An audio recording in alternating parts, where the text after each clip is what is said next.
হবিগঞ্জের বানিয়াচং উপজেলায় এক কিশোরীকে তুলে নিয়ে ধর্ষণের অভিযোগ উঠেছে ৩ যুবকের বিরুদ্ধে। গেল বুধবার রাতে জেলার বানিয়াচং উপজেলার গুনই গ্রামে এই ঘটনা ঘটে।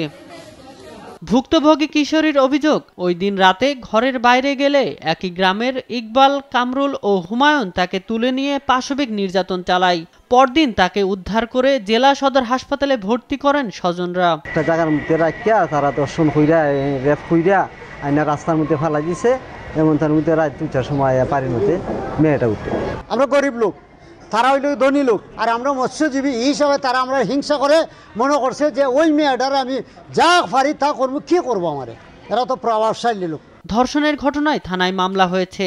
পুলিশ জানিয়েছে প্রাথমিক সত্যতা পেয়েছেন তারা।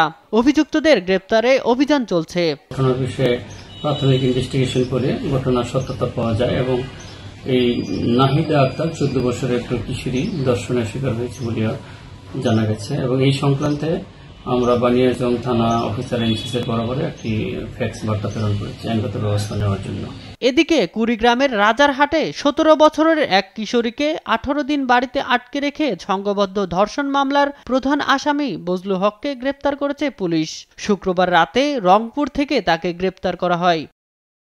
গেল 2 মার্চ রাজারহাটের ওই কিশোরীকে অস্ত্রের ভয় দেখিয়ে মোটরসাইকেলে তুলে নিয়ে লালমনিরহাট সদরের বাড়িতে আটকে রেখে ধর্ষণ ও ভিডিও ধারণ করে আসামিরা। এ মামলায় প্রধান আসামি গ্রেপ্তার হলেও বাকি 2 জন পলাতক।